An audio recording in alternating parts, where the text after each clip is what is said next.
Do you ever play with your food? Try to change things up? It might not always work out, but there's only one way to be sure. Let's talk about it.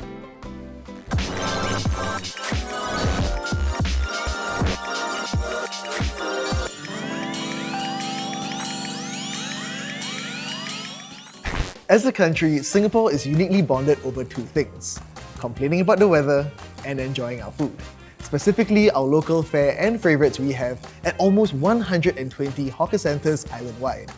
Our opinions on food can range from having a favourite dish, stall or cooking method to whether the east side or the west side comes out on top in a culinary showdown. As something that we're so familiar with as part of our everyday lives, how do we introduce new tastes and flavours into the mix? What is the definition of our hawker culture, and how does it represent us? Coming in to cook up some new food for thought are our panel of experts. Joining me for today's discussion are Mr. Lee Shafiq, Dr. Teo K. Kee, and Ms. Shen Tan. Shafiq started out as a young entrepreneur, or hawkerpreneur, at the age of 24 with Project Warung Burgs. In 2019, he established Ashes Burnett Group, which comprises of 3 different brands: Ashes Burnett, Brew It, and Chabo Grill. Kee is a research fellow at the Institute of Policy Studies Social Lab. Her research interests are in political and social attitudes, public opinion, and Singapore society. She holds a PhD in political science from the National University of Singapore. Chef Shen Tan ditched her corporate suit as a former events director at Forbes in favour of a hawker's apron at Maxwell Food Centre with Madam Tan's Nasi Lemak. She earned her cooking stripes with her award-winning Nasi Lemak and is also the founder and chef at Own Self Make Chef, which offers private dining experiences. So right off the bat, first question, what do you think is the role of hawker culture in Singaporean society? I think hawker culture brings together all walks of society, right? Everybody eats hawker food. It's the thing that binds us all together. This is what Singaporeans love. This is what we love to eat. This is what we incorporated into our culture. Hawker culture is like something that we grew up with. It could be like your mom's cooking, it could be your grandparents' cooking. So anything that you want to talk about your childhood in terms of food, that's hawker. People do talk about food a lot. Like, I have my own favorite chicken rice, for example. You may have your own favorite char kway teow. So that is something that also binds people together and as a topic of conversation and bonding. Hawker culture is such a integral part of Singaporean society. Like, when did that start? Okay, I mean, I'm not too old to say like how hawker culture is, right? But from my knowledge back then, right, how hawker center started is from a push cart. Oh. Yes. So every stall back then in the days, like the modern day right now, it's all everybody has a single stall, right? Yeah. But back then it would be a push cart. So every stall is actually a push cart frontage. And I also noticed people are always talking about food. Have you had dinner? What are you going to have for lunch? When did we become so obsessed about food and why? Our food is great. It's got a mix of different cultures, Malay, even Arabic, Chinese, Southern Chinese, Northern Chinese, Indians, North, South, whatever, I think we should be proud of the fact that we have this amazing food. And yeah, of course we talk about it all the time. Of course we're obsessed because it's delicious. Every time I travel, I come back, I want to eat Singaporean food. Through today's conversation with our panel of experts, we are going to try and answer a very important question. How essential is change for our hawker culture? But before we get to that, no discussion is complete without first hearing what you have to say on the matter. Every thought counts, so let's check it out. For the authenticity, I think we get it here better than going in a posh place, and I don't think it'll match up to that thing. Most the old generation type, I think more difficult to find it. I feel like hawker centers will gradually maybe die down for a while. Please do not take away all the hawker food, because you know what, we're looking at the those low income family. They really do need hawker food. And that's the word on the street. So guys, watching these sound bites, what are some immediate thoughts that you have So in terms of the low income, I think there's also this social aspect where people go to hawker centres and they actually can afford the meals there as compared to places like restaurants and cafes. We have also talked to some store owners and they do say that they try to keep their prices affordable because some of them serve in these kinds of communities where you know, there's a lot more lower income consumers who come to buy from them. One very important point that I kept hearing just now was the price point, the increasing price point. For you guys behind the curtain, how are you guys dealing with the the rise in costs? We really constantly have to think about the value proposition. What we offer, is it worth it? Or if you're going to be very Singaporean, is it worth it? Right? Are we giving people something that they want to eat, that they desire and they're happy to pay this amount of money? I don't know the answers to that. The price point, what you are paying, you are paying for the craft. The individual craft that the hawkers are actually putting in. They can, we can be doing our nasi lemak, we can be doing burgers like for myself, pizzas. We are actually modernizing things along the way. You see, so the price point has to go along the way. I mean, there's also this point, right? When you go to the hawker centre, you buy something that you cannot make at home. So there's also this level of skill that you don't have that you should be paying for. So there's a lot more than just what you are paying for a dish, right? There's your disposable cutlery, there's your chili packets, there's your extra sambal belacan and all that, which ultimately adds to the bottom line for the hawker. And I don't think people really see that. Yeah. And there's also wastage. Like, chili, they'll take a lot and then they don't finish it. I'm fine if you take it and you finish it, great.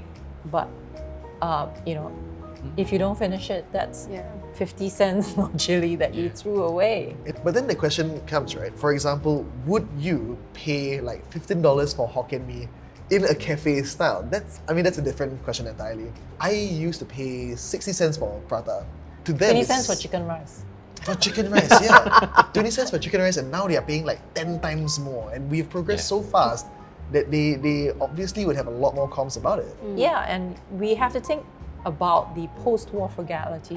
When they came out to work, you can imagine what it's like for the older generation now that they are in their retirement stage of their lives where they're on a fixed income, right? It's quite challenging, and I understand that as well. How do you see the effect that all these new developments have on hawker culture? I mean, we've got social media, you've got all your different apps to order food now. Thanks to pandemic, a lot of hawkers now actually move on to being more tech savvy.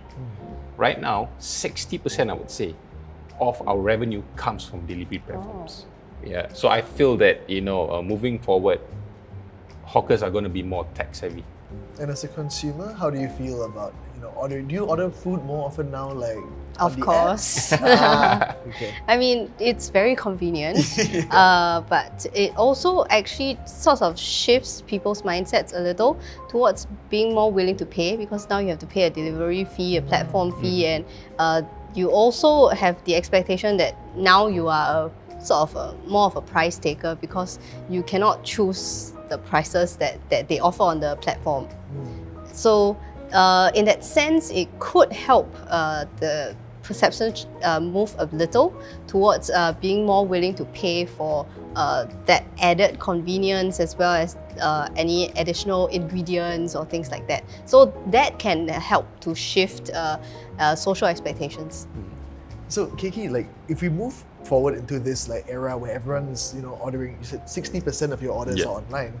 What does this do to the social fabric of Singapore? Because we don't have as many face-to-face interactions. Well, I mean, definitely you lose this connection with your neighborhood auntie who sells the nasi lemak. The younger generation is actually a bit more comfortable doing texting rather than calling, so they may prefer the app to keep track of what they want. Well, I think, you still make that connection. There will be instances where people do want to still come down and dine in, bearing that in mind. I think what's very important is for us to recognize that you do need to improve in every area where possible. Be it, better marketing, putting across your personality and your food across digitally through social media or even in person. What do you guys think the future of like our hawker food and culture is going to be like? Like, how do you think we can adapt yet at the same time, still hold on to our roots? Well, I think that with technology, right, the ability to acquire knowledge, with that, technology will enable us to explore new ways of cooking, bringing better flavor combinations together. So I hope, with that, that's what we can look forward to. The younger generations are traveling. We are going out there, we are exploring, we love to explore. And when exploring in terms of food, we will always try new flavors from different countries. From there, we actually bring it back into Singapore and we try to actually have a balance of traditional and fusion food. I would love to actually create my own meal itself. So it will continue to evolve. Yeah. But as far as succession planning goes, right? I mean, have you guys heard any stories of maybe setbacks or any difficulties with succession planning? It's really this social expectation and social perception of what is a hawker, and actually it's also a businessman, right? We look at people who do business in other industries and we look at them as, oh, you're an entrepreneur, that's very courageous. But when we look at people who want to become hawkers, it's a bit more of a, it's less of a positive perception when you start off. I think you really have to make it attractive for the younger generation to take over, that they can be paid enough money, it's economically viable. We know that it's going to be tough, finding the next successions coming in to teach them to run. And I don't even know my children in the future would want to be in this trade as well. That's where, for me, I have that project in terms of, and that drive to change that mindset. That's the reason why I wanted to make hawker cool again. Yeah. So that was my objective and goal, so that we could actually invite more people into the trade and happily say that I work in a hawker center. Yeah. Alright guys, having had all this talk about food, I'm sure we all can't wait to dig into some ourselves. But first, do you guys have any servings of wisdom that you want to leave our audience with? Being part of this community, where I got my start, I am incredibly proud of where we've come and where we will go. Our food is delicious and we should support the people who make this food. There's a lot of thought and skill and effort that goes into creating all these dishes. So it should be something that we are willing to pay for and to make it sustainable so that it continues on and we continue to have this culture of hawker centers and having hawker food in our society for time to come. For me, I would just add on to my dad's wisdom to me. It's actually called sikit-sikit jadi bukit. Yeah. So no matter how small the business is, at the end of the day, it will be big with all your support. Guys, thank you all so much for coming to the table and dishing out some really incredible insights. I had a lot of fun and I hope you guys did too. Yeah, we too. did. Yeah. Just as food is integral to our survival, our hawker culture is essential in representing us as a nation. And as the saying goes, you are what you eat. And as we evolve, so will our feasts. If you want to find out more, you can check out From Streets to Stalls, The History and Evolution of Hawking and Hawker Centers in Singapore by Ryan Kueh, Eating Together, Food, Space and Identity in Malaysia and Singapore by Jean Derouz and Gek Cheng Hu, and Eating Her Curries and Kueh, A Cultural History of Food in Singapore by Nicole Tarolowitz. You can find these books at your nearest library or on the NLB mobile app. And to check out our take on other exciting issues, please visit the Read to Be Sure website. Lastly, we want to know what you think. How essential is change for hawker culture in Singapore? Let us know in the comment section down below.